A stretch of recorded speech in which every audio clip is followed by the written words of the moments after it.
So generally when I go into custom packs, my expectations are pretty low in terms of my likelihood of winning any given run.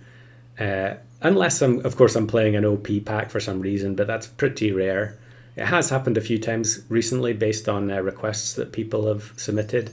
But most of the time, if I'm going for some kind of odd build, I know that I'm going to lose almost every game. And in some cases, I might just have to settle for 9 trophies if I can't get a recording with a 10 win. But in this instance, I had no intention of trying to win. All I wanted to do was get a recording of a particular combo in action. And it involves the seagull and the rice food item. So I'm skipping here to turn 8 because the video would be 20 minutes long otherwise. In fact, it would probably be 25 minutes. And when we get to the most important turn later on, I'm going to speed up the gameplay because otherwise this video will just run on for far too long. And I think you'll see why it's worth speeding up as well when we get there. But the premise behind this run was to try and replicate the tapir pteranodon infinite. Tapir pteranodon oyster infinite that you used to see every now and again. You know, randomly you would face someone and their team would just be tapir, oyster, pteranodon, and then mushrooms. And they probably had a pill frozen in the shop. You almost never, well, you never see it anymore. Although, to be honest, I think that team is still possible. You know, pteranodon can still duplicate a level 3 unit. So I assume you can still go for that combo, although I just don't see anyone do it. But in any case, having seen some seagull rice videos and having used it in videos myself, I did think about the possibility of making a much weaker version of that infinite and just seeing how long it could go for. So the idea is you have rice on the seagull, which means that when you do a buy sell, you actually get some gold back. So here we buy sell the crow, and then it takes us up to 11 gold because we get 2 for the rice and then 1 for the sell. So yeah, we'll see it again here. Yeah, we go back up to 10, and then we can level up the seagull to level 3, and we get a new set of rice. And here I immediately buy the hammer shark, although I could have sold the blue-ringed octopus, which I will finally do now. And then we get some gold back. So I guess it's kind of like, you know, making any pet that you buy sell function a bit more like pig or chinchilla, where you're actually getting money back. But then of course you can stack that effect with those pets plus things like stoat and anglerfish. And there are also some other interesting ones that were added with the puppy pack update. So you can now have panther. If you sell panther with rice, you get double the gold from the rice. So essentially what I want to do is build the team up to a point where we're starting on a very high amount of gold. And you can see that with the hammer shark, that's going to be a pretty obvious way of going for that. We have the level 3 seagull already, so we can get as many hammer sharks as we like into the team.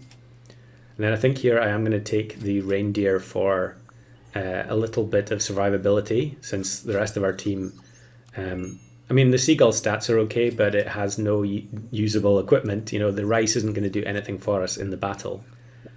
So we'll just keep buy-selling stuff. Although I guess I'm not really getting a huge benefit at the moment for some of these buy-sells. But there you can see the panther does actually give us extra gold. And I am going to also melon the reindeer, which you don't normally do, but you know, mantis shrimp is always in my mind these days. And yeah, am I going to take the melon on the hammer shark as well? Hammerhead shark, rather. That was changed a long time ago, and yet I still say hammer shark. So yeah, we'll replace the rice there since we have no intention of selling the hammerhead anyway. There was a stoat there, which I probably should have taken, but here is a pteranodon team, but they are using pteranodon for shop scaling. Probably the most common use for it, or probably the most common thing that you see people using it for. Maybe that, plus also you know, mantis recycling, where you're using the pteranodon to duplicate some of the faint pets over and over again. So here we managed to angle blue-ringed octopus, which is nice because the 0 gold buy then becomes a 3 gold profit, and we go up to 14 gold. There's another panther. And then here we can see the elephant seal in action. Someone did ask about this in the comments recently, and I think it's been in 2 videos now, where you buy the elephant seal and then you end up getting the stats from the seagull. I probably should have done the panther first though, because recovering the gold was more the point of this video than anything else. And definitely take the crow there, because we can level 2 the hammerhead. Or am I going to just sell the stoat and try and fish for another hammerhead that way? Not sure why I took the ant there, but maybe I should have just taken the stoat and saved it for next turn. But another pretty weak looking team here, so we should be okay.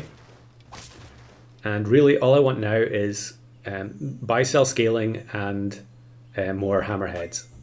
So here's another elephant seal, although I don't know if I take it yet or not.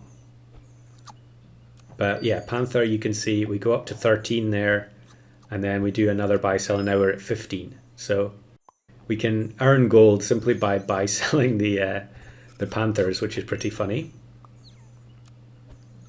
And we get pteranodon, not necessarily in this situation. I am going to try and do, I guess pteranodon could be used to some effect in this particular team at the end, but I really wanted to try and do an infinite type setup without it, and you'll see what I mean when we get there. But now we're also looking out for tapir.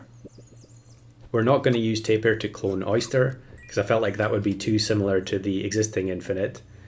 We're going to use tapir to clone the seagull, and that means that in theory we could be passing rice backwards and forwards between seagulls. When we get there, you'll see I make a whole load of mistakes, because this was actually the first run that I had trying to do this, which is weird because normally these types of runs take a whole load of attempts. And I guess it's kind of funny really that I went into this expecting that I wasn't going to win. Well, I knew I wasn't going to win, but expecting that I would have to, have a whole load of attempts at it. And I got a usable recording at the first try. So here we ran out of triggers on the seagull. I'm just going to feed the reindeer, keep the 2 hearts going. And yeah, platypus, not really worth it, since we only have 1 slot available and there's no rice left. And yeah, we get another hammerhead. So there's a tapir. I actually rolled past it. And I wonder if at this point I'd forgotten what I was supposed to be looking for, and I was just simply looking for more hammerhead sharks when I should have been looking for tapir. But here's this is something else that someone mentioned in the comments the other day, is tomato on Wolverine. If you've never seen it before, there's a bug where Wolverine will boost the damage of tomato. So I think that was a level 2 Wolverine with tomato there. So what's that, 14 damage instead of 8 or something? Definitely something you see now and again, especially those teams with Lynx plus Wolverine, just trying to squeeze a little bit extra snipe damage out of the team. So we're rapidly getting to the point where the hammerhead sharks are going to max out the gold, and I'm still buffing the reindeer. Another hammerhead. Okay, are we going to go for the level 3? Yep. And I still haven't realized maybe at this point that I'm supposed to be looking for tapir.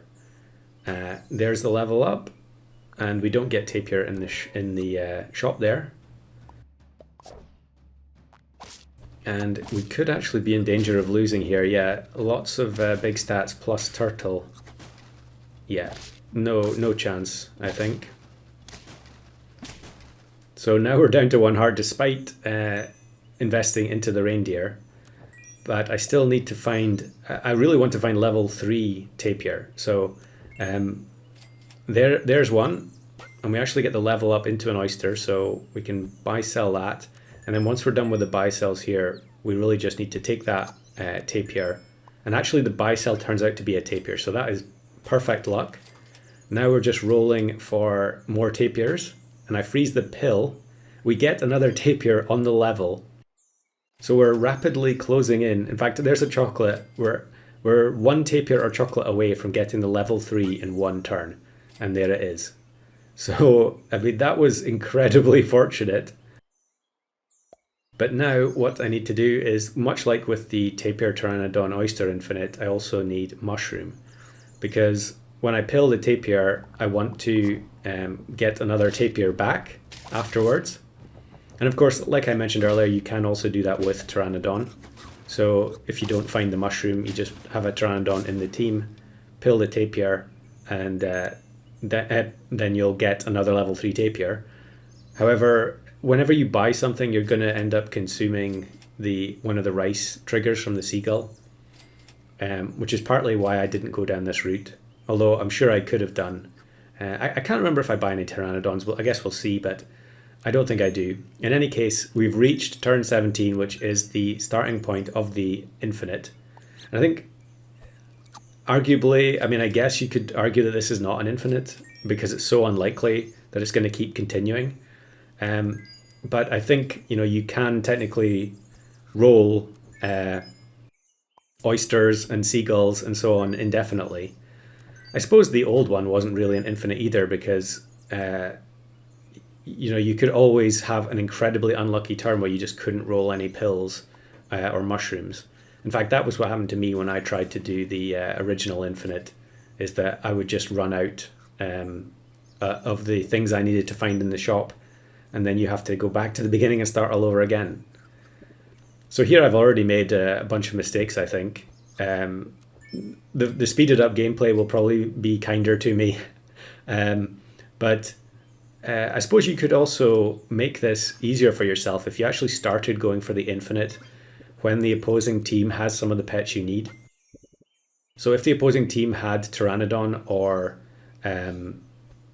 seagull, then you could keep the anglerfish on board and use that to get free copies of other pets, and that will just keep the infinite continuing. So there, for instance, I didn't need to sell the angler. I could have used it to get a bunch of extra free units. And in retrospect, while I did think that I would be able to buy lots of cans and therefore scale the shop while also maintaining this infinite, which was really unrealistic, probably anglerfish is the way to go, because I think you could do some quite unique things where if you have the angler on board, you're constantly refilling your gold, finding more anglers, finding waffles. And I actually think I didn't have waffle in this pack. You could probably do some 5 of a kinds in a single turn by angling everything from the opposing team. Like if you had a level 3 angler and you're constantly finding more waffles, and you're very easily going to be able to get level 3 pets from the opposing team. So something like all level 3 lynx, all level 3 skunk. They would all have terrible stats, but maybe there are some teams that you can think of that would still be able to win in that situation, even without having high stats. Maybe Stego is another one. And I made a bunch of mistakes here. As you can see, I wasted all the seagull triggers, and now we need to find rice again before I can do anything. And I optimistically buy the can. Like I just mentioned, that was originally what I was thinking about doing, although really it makes no sense because it's a lot of gold per single +1/1, since we don't have a cat. Maybe if we also had level 3 cat on the team and I didn't sell my whole team at the beginning of turn 17. But now you can see I'm getting a bit more into the rhythm where I realize that I should buy a level 1 seagull before I pill the tapir, because then it will give rice to the level 3 seagull as soon as it spawns.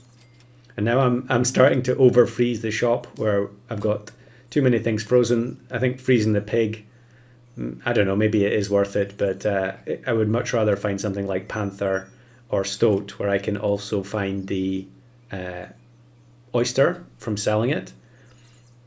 And here, I don't know why I'm hesitating. I have to buy this mushroom to try and extend things. And I also need to find a pill. And there I was very lucky to roll a pill while having the mushroom frozen. So having made that roll, there's nothing I can do anyway. I have to do the buy mushroom, buy pill. So those were two pointless rolls. And yeah, there's certainly a lot of mistakes here, but you can actually see, this is kind of interesting, that the original seagull didn't use two triggers there. It used one, and then the one on the left that had just spawned ended up giving the tapir the rice, which to me was a very strange ordering. But in any case, we are getting to the end here because I'm just going to run out of gold. I can sell the level 3, so I'm going to buy the level 1, sell the level 3, and now we have to roll for a pill with 2 gold left, and we do not find it. So that's all she wrote, unfortunately, but I think you get the idea. Definitely a bit of a proof of concept, and I'm sure more talented players than me could extend this for a very long time if they optimized it. So let me know in the comments if you give this a try. How long did you make your turn last with all the seagull rice buy sells?